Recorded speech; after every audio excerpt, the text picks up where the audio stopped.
నిజంగా అన్న మీద నమ్మకం ఉంటే సంతకం పెట్టి మాట్లాడు. పెట్టడానికి మాకెలాంటి అభ్యంతరం లేదు. కాకపోతే మాటలొద్దు. మీ అన్నయ్య మీకు అన్యాయం చేయడని నమ్మితే సంతకం పెట్టండి, లేదంటే అనుమానిస్తున్నామని ఒప్పుకోండి. ఏంటి సెంటిమెంట్ తో బలవంతం చేస్తున్నా? స్నేహ, మనం సంతకాలు పెడుతున్నాం. అది కాదక్క. ఇది ఆస్తికి ఆత్మీయతకి మధ్య జరుగుతున్న పరీక్ష. అన్నయ్య ప్రేమకి మన నమ్మకానికి మధ్య పరీక్ష. ఇందులో మనం ఓడినా పర్వాలేదు, అన్నయ్యని మాత్రం గెలిపిద్దాం. విన్నావా? అది నా చెల్లెలంటే నా కోసం ప్రాణమైనా ఇస్తారు. ఆఫ్టర్ ఆల్ ఈ సంతకం ఎంత? వదినా,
నాగమ్మా,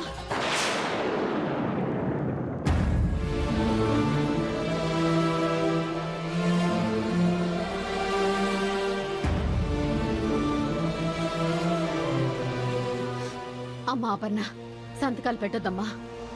అమ్మా, అమ్మనే చెప్తున్నాను. ఈ సంతకాలు పెట్టడం మీ నాన్నగారికి కూడా ఇష్టం లేనట్టుంది. ఆపమని అపశకునాలు చూపించారు. గడిది గుట్టేం కాదు, మీ కొడుకు మీద నమ్మకం లేదని చెప్పండి. రేపు మీ ఇద్దరు కూతుళ్ళకి అన్యాయం చేస్తాడన్న భయం అని చెప్పండి. వాడి మీద అనుమానము, అన్యాయం చేస్తాడన్న భయమో ఉండుంటే నా భర్త ఆస్తిని 2 వాటాలు చేయిస్తానన్న రోజునే చేయించుండేదాన్ని కాదు. కాబట్టి పరిస్థితులు ఇంత దూరం వచ్చాయి. అయినా కాలం మన చేతుల్లో లేదమ్మా. మనిషి ఎప్పుడూ ఒకేలా ఉండడు, పరిస్థితులను బట్టి మారిపోతూ ఉంటాడు. ఆ మార్పు నా బిడ్డల భవిష్యత్తును బలి తీసుకుంటే, అన్యాయం జరిగే అభాగ్యులం చేస్తే, సమస్యలను చక్కదిద్ది వాళ్ళకి మంచి జీవితాన్నిచ్చే వయసు కానీ ఓపిక కానీ నాకు లేవమ్మా. అందుకే అమ్మగా ఆలోచించి నిర్ణయం తీసుకున్నాను. మేము శేఖర్ని నమ్మటం కాదు, మీరు మమ్మల్ని నమ్మితే మళ్ళీ ఈ సంతకాల గురించి అడగండి. అపర్ణ, పద.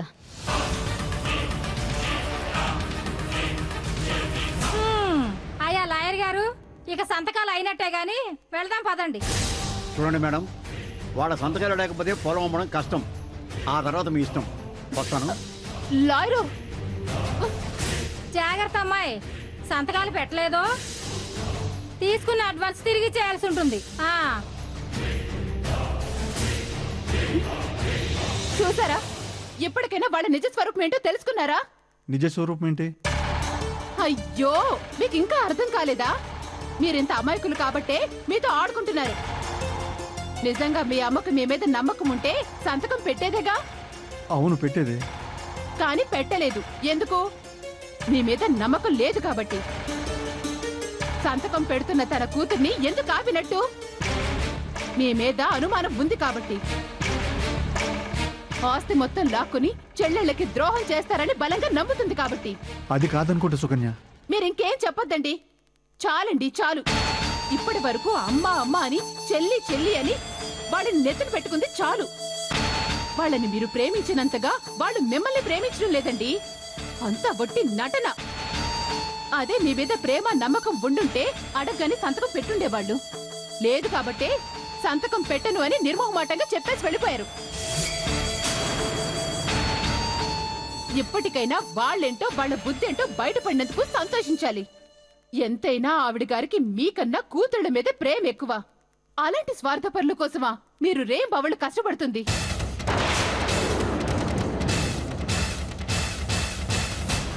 మనుషుల మీద, మానవ సంబంధాల మీద నమ్మకం పోతుంది. ఆల్రెడీ ఆవిడకి ఎప్పుడో పోయింది. అందుకే మీ నాన్నగారు పోగానే వాళ్ళ అసలు బుద్ధి బయటపడింది. ఇకనైనా జాగ్రత్త పడండి.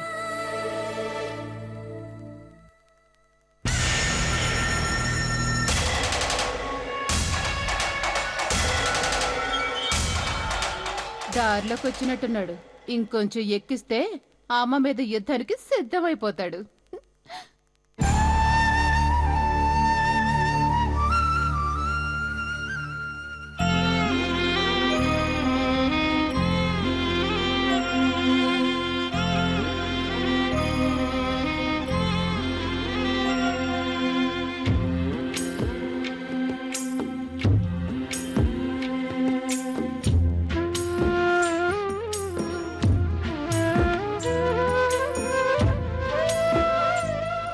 ఏదేమైనా రాజారావు గారు లాంటి గొప్ప మనిషి మన మధ్య లేకపోవడం నిజంగా మన దురదృష్టం. అవును బాబాయ్, అంతటి మహానుభావుడు మనల్ని అందరినీ వదిలేసి ఇంత త్వరగా వెళ్ళిపోతాడని కల్లో కూడా అనుకోలేదు. మాయదారి దేవుడు ఊళ్ళో ఇంతమంది పాపాత్ములుండగా దేవుడు లాంటి రాజావారిని మన నుండి తీసుకెళ్లాలా? అలాంటి పుణ్యాత్ముడు లేడంటే మనకే ఎంత బాధగా ఉంటే ఇక ఆ కుటుంబ సభ్యులు ఇంకెంత బాధపడుతున్నారో. అది నిజమేరా సూరిగా. ఊళ్ళో ఎవరికి ఏ కష్టం వచ్చినా నష్టం వచ్చినా ఆయనతోనే చెప్పుకునేవాళ్ళం. అడిగిందే తడవగా ఆపద బాంధవుడులా ఆదుకునేవాడు. పుణ్యాత్ముడు. ఒరే, ఏదేమైనా ఆయన లేని లోటు ఆయన కుటుంబానికే కాదురా, ఊరు జనం మొత్తానికి, ఊరు మొత్తానికి. అవునయ్యా. అంత గొప్ప మనిషి గుర్తుండిపోయేలాగా ఏదో ఒకటి చేయాలరా ఆయన కోసం. అంటే రాజావారి కోసం ఏదో ఒకటి చేయాలని మాకు ఉంది. కాకపోతే ఆయన తర్వాత అంత గొప్ప మనసున్నవాడివి, మంచి పనులు చేసేవాడివి నువ్వే. కాబట్టి ఆయన కోసం ఏం చేస్తే బాగుంటుందో నువ్వే చెప్పు. నేనా? అవును, రాజాగారి ఆత్మీయుడివి, అన్నింటినీ మించి ఆయన మనసేంటో బాగా తెలిసిన వాడివి. ఏం చేస్తే ఆయన ఆత్మ సంతోషిస్తుందో చెప్పు, అదే చేద్దాం. రాజావారికి నచ్చే పనంటే ఏం చేద్దాం?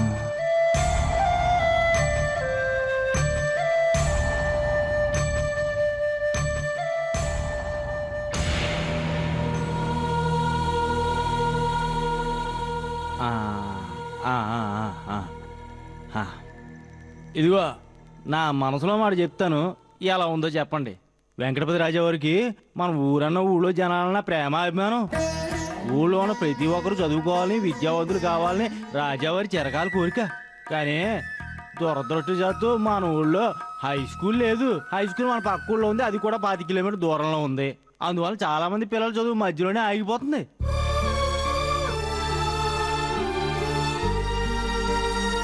అందుకని వెంకటపతి రాజా మెమోరియల్ హై స్కూల్ అని రాజావారి పేరు మీద మన ఊళ్ళోనే ఒక హై స్కూల్ కడితే అందరికి ఉపయోగం ఉంటుందని, అందరూ చదువుకుంటారని నా ఆలోచన. మీరేమంటారు?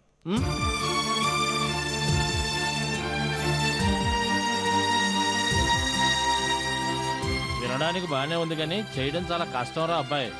ఇందులో కష్టమేముంది బాబాయ్? మరి రాజావారి మీద ఎంత అభిమానం ఉంటే మాత్రం లక్షలు ఖర్చు పెట్టి హై స్కూల్ ఎక్కడ కట్టగలవురా? నిజమే బాబాయ్. పూర్వ పని చేద్దామా? మనిషికి తలో 100 వేసుకుని అందరికీ అన్నదానం చేయించేద్దామా? లేదా తలో 1000 వేసుకుని శిలా విగ్రహం కట్టించేద్దామా? ఈ ఐడియా బానే ఉందిరా. ఊరుకో బాబాయ్. మాటల వరకు నా ఇంట్లో భోజనాలు మాత్రం నీ ఇంట్లో అన్నాడట. నీలాటోడు ఒకడు. ఇదిగో రాజావారి దేవుడు, రాముడు, మహాత్ముడు అని డప్పు కొట్టడం కాదు, ఆయన మీద ఉన్న అభిమానం చేతల్లో చూపించాలి. నిజమే. అలా అని అంత ఖర్చు పెట్టి స్కూల్ కట్టించే సొమ్మత మనకు ఉండాలి కదా. మంచి పని చేయడానికి మంచి మనసు ఉంటే చాలు. డబ్బుదే ఉంది, అదే పరిగెత్తుకుంటూ వస్తుంది. సరే ఇదిగో ఒకరి గురించి నాకు అనవసరం. నేను మాత్రం రాజావారి పేరు మీద హై స్కూల్ కట్టించడానికి స్థలం ఇస్తున్నాను అంతే.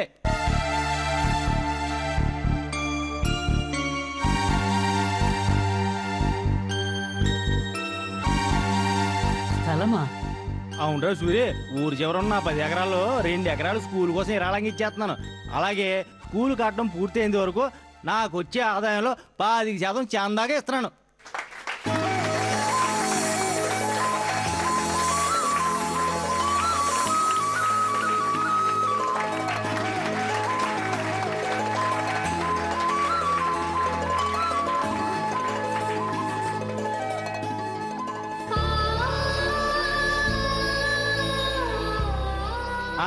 ఆపండి ఆపండి ఆపండి ఆపండి. ఇదిగో ఇదేదో నేను నా గొప్ప కోసం నేను గొప్ప అనిపించుకోవడం కోసం చేయడం లేదు. మంచి మనుషులకి మంచి మనసున్న వాళ్ళకి ఎప్పుడూ మరణం ఉండదని, వాళ్ళ మరణంతో మంచి పనులు ఆగిపోకూడదని, అలాగే రాజావారు చిరస్థాయిగా మనందరి గుండెల్లో నిలిచిపోవాలని చేస్తున్నాను. మీరందరూ రాజావారి గురించి 4 మంచి మాటలు చెప్పకపోయినా పర్లేదు, కానీ ఆయన జ్ఞాపకార్థం కోసం చేసి ఈ మంచి పని కోసం కాస్త సాయం చేస్తే చాలు. మీ వంతు తప్పకుండా చేద్దాంరా. నా చందాగా 1,00,000 రూపాయలు ఇస్తా. నా చందాగా 2 లక్షలు ఇస్తాను. 5 లక్షలు ఇస్తాను. నా చందా 50,000 ఇస్తాను. నా చందా 10,000. నా వంతుకే ఎంతో కొంత ఇస్తానండి. నా సందా 5,000. నా సందా 10,000.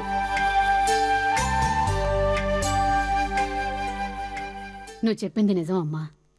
మీ నాన్న పోయిన తర్వాత మనం ఎంత బాధపడుతున్నామో ఊరి జనాలు అంతకంటే ఎక్కువ బాధపడుతున్నారు. వాళ్ళందరినీ కలిసి ధైర్యం చెప్పి ఓదార్చాలంటే మనం ఉన్న పరిస్థితుల్లో చేయలేం. అందుకే నాన్నగారి పెద్ద కర్మకి ఊరందరినీ పిలిచి రాజావారెక్కడికి వెళ్ళలేదు, మన మధ్య ఉన్నారని ధైర్యం చెప్తాం. ఆయన జ్ఞాపకార్థంగా ఏదైనా చిన్న బహుమతినిద్దాం. మొత్తానికి నాన్నగారి పెద్ద కర్మ చాలా ఘనంగా చేస్తామన్నమాట. అవును స్నేహ, నాన్నగారు ఉన్నప్పుడు ఆపదలో ఉన్న వాళ్ళని ఎలా ఆదుకునేవారో ఇప్పుడు కూడా అలాగే సాయం అందించాలి. అందుకే పెద్ద కర్మ రోజు పేదవాళ్ళకి బట్టలు, పిల్లలకి పుస్తకాలు ఇద్దాం. సరేనా? మంచి ఆలోచనమ్మా. అలాగే కానివ్వండి. కానివ్వండి. అత్త సొమ్ము అల్లుడు దానం అని ఆస్తి మీదైతేగా ఆలోచించి ఖర్చు పెట్టడానికి.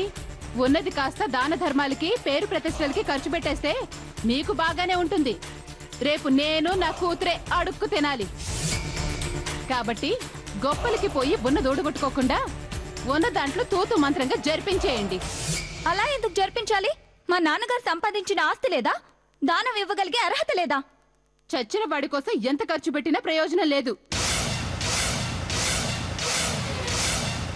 దానివల్ల మనకొచ్చే లాభం కూడా లేదు. అయినా ఎంత ఘనంగా చేసినా చచ్చినవాడు వచ్చి చేస్తాడా ఏంటి? చాలా ఆపోదినా. ఇది మా నాన్నగారికి సంబంధించిన విషయం. ఏం చేయాలో ఎలా చేయాలో మాకు తెలుసు.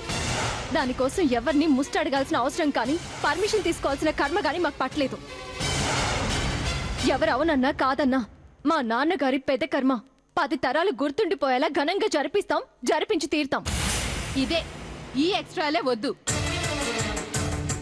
ఇది నా ఇల్లని, ఈ ఆస్తి మొత్తం నా మొగుడుదని, మీరంతా మా మీద ఆధారపడి బతుకుతున్నారని గుర్తుంచుకొని మాట్లాడితే మంచిది. లేదంటే మీకే ప్రమాదం. ప్రమాదమా? ఏం చేస్తావ్? ఏంటి చంపేస్తావా? చంపు. ఏయ్, నువ్వు అనవసరంగా నన్ను రెచ్చగొడుతున్నావు. ఆ తర్వాత నువ్వే బాధపడతావు. మా పర్సనల్ విషయాల్లో తలదూర్చి అడ్డమైన బాగుడు బాగింది నువ్వు. మమ్మల్ని రెచ్చగొడుతున్నారంటావేంటి? స్నేహ, ఆగవే. మమ్మల్ని ఆపొద్దమ్మా. ఊరుకుంటున్న కొద్దీ ఈవిడి గారి ఆగడాలు ఎక్కువైపోతున్నాయి. ఇదిగో ఇప్పుడు చెప్తున్నాను వదినా, మాకు నచ్చినట్టు చేస్తాం, మాకు ఇష్టం వచ్చినట్టు ఉంటాం. ఏం చేస్తావ్? ఏం చెయ్యాలో అదే చేస్తాను. అప్పుడు అర్థమవుతుంది ఈ సుకన్య అంటే ఏంటో. ఏది చెయ్యి, చూస్తావేంటి? చెయ్యి. తప్పకుండా చేస్తాను, చేసి చూపిస్తాను. సుకన్య,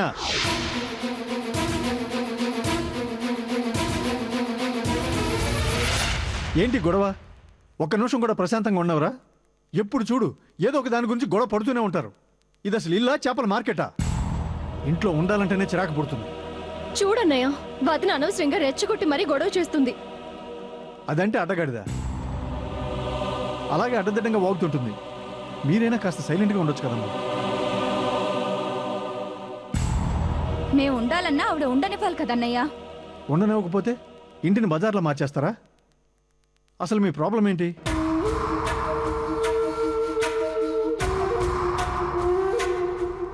నాన్నగారి పెద్ద కర్మకి ఊరందరినీ పిలిచి ఘనంగా చేద్దామంటుంటే వదినొచ్చి ఈ ఆస్తి నాది, అంత ఖర్చు పెట్టడానికి వీలేదు అంటుందన్నయ్య.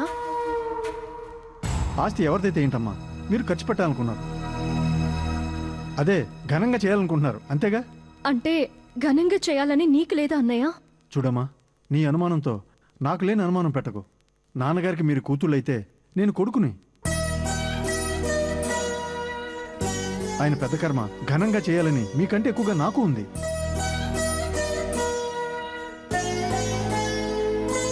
చేస్తాను కూడా.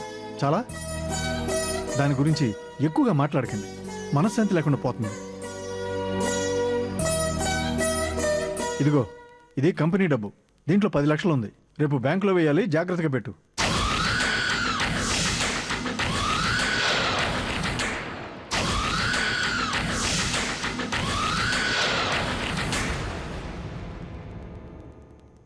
వస్తే అపర్ణ, నాతోనే పెట్టుకుంటావా? అప్పుడే ఏమైంది? ఇప్పుడేగా సూట్ కేసు చేతికి అందింది. ఇక ముందు ముందు ఇలాంటి సూట్ కేసులు నా చేతికి చాలా వస్తాయి. చూసి ఏడవండి.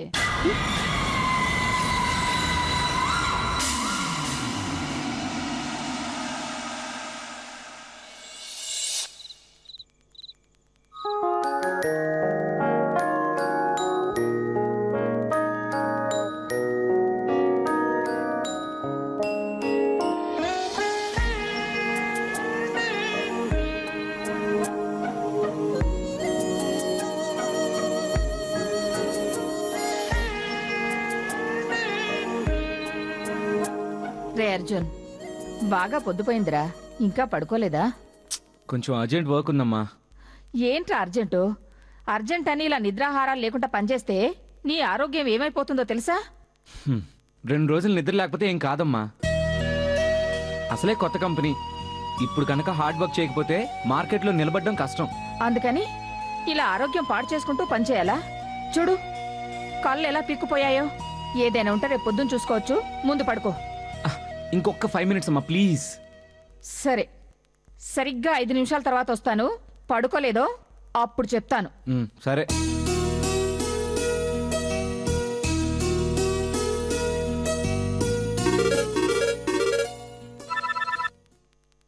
హలో, ఎవరు? నేను బావా ఇందుని. ఏంటి, నా పేరు ఫీడ్ చేసుకోలేదా? అంటే ఫీడ్ చేసుకుందాం అనుకున్నాను. అనుకోకుండా వేరే పనులు పడి బిజీ అయి మర్చిపోయాను. ఇది చాలా దారుణం బావా. నువ్వు నా పేరు మర్చిపోవడం ఏంటి? నేను చూడు, నీ పేరు ఫీడ్ చేసుకోవడం, వాట్సాప్ లో యాడ్ చేసుకోవడం, ఫోటోని నా ఫ్రెండ్స్ కి పంపించేయడం అన్నీ అయిపోయాయి తెలుసా? సర్లే, ఇప్పుడు ఎక్కడున్నావు? ఇంట్లో. అయితే వెంటనే బయలుదేరి మా ఇంటికి వచ్చేసాయి. ఎందుకు? నాకు ఐస్ క్రీమ్ తినాలనిపిస్తుంది బావా. అయితే తిను. దానికి నా పర్మిషన్ ఎందుకు? నేను మీ ఇంటికి రావడం ఎందుకు? నువ్వు మా ఇంటికి రాకపోతే మనం నెక్లెస్ రోడ్డుకి ఎలా వెళ్తాం? నెక్లెస్ రోడ్ కా? ఈ టైంలోనా? ఎందుకు? ఐస్ క్రీమ్ తినడానికి బావా. అర్ధరాత్రి ఐస్ క్రీమా? అవును, ఇలా మిడ్ నైట్ ట్యాంక్ బండ్ మీద ఐస్ క్రీమ్ తింటుంటే ఎంత మజాగా ఉంటుందో తెలుసా? నేనెప్పుడు తినలేదు కదా, తెలీదులే. ఇప్పుడు నాతో పాటు కలిసి తిందు గాని రా. ఈ టైంలో తిరగడం అవసరమా? లవర్స్ ఈ టైంలో కాకపోతే ఏ టైంలో తిరుగుతారమ్మా? లవర్సా? లవర్స్ ఎవరు? మనమే. ఏ, మనం లవర్స్ కాదా? నేను నిన్ను లవ్ చేస్తున్నాను, నువ్వు నన్ను లవ్ చేస్తున్నావు. బయట వాళ్ళ దృష్టిలో మనం కాబోయే మొగుడు పిల్లలమైనా మన దృష్టిలో మనం మాత్రం లవర్సే కదా. పైగా చైల్డ్హుడ్ లవర్స్. చైల్డ్హుడ్ లవర్స్ ఏంటి చండాలంగా? అబ్బా, చిన్నప్పటి నుంచి ఇష్టపడిన వాళ్ళని ఏమంటారమ్మా? చైల్డ్హుడ్ లవర్సే కదా అనేది. ఏమో, నేను ఇంతవరకు ఆ మాట వినలేదు. ఇంతకీ ఇప్పుడు ఏమంటావు? చూడు, రేపు పెళ్ళైపోతే భార్యాభర్తలం అయిపోతాం.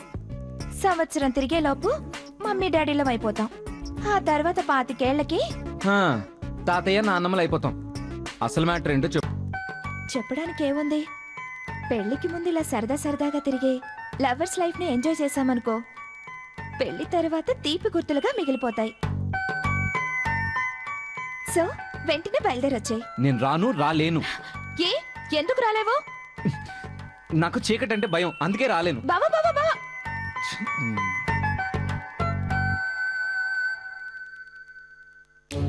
నా ఫోన్ కట్ చేస్తావా? చెప్తా బావా నీ పని. ఇక్కడ పని చేయడానికే టైం లేక తడిసిపోతుంది. నీకు ఐస్ క్రీమ్ తినిపించాలా?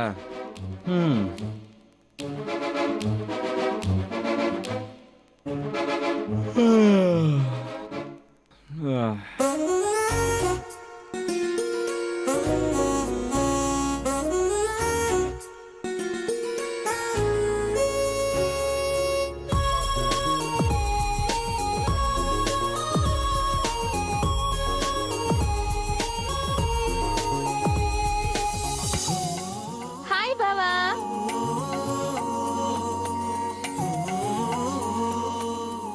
నువ్వా? చెప్పాగా ఒక్కసారి కమిట్ అయితే నా మాట నేనే విన్నని. పద వెళ్దాం. చెప్పాగా నాకు చీకటి అంటే భయమని. పక్కన నేనుండగా నీకేం భయం బావా? ఈ రోజుతో నీ భయాలన్నీ పోగొట్టాను. దా. నేను రాను. నేను వదలను.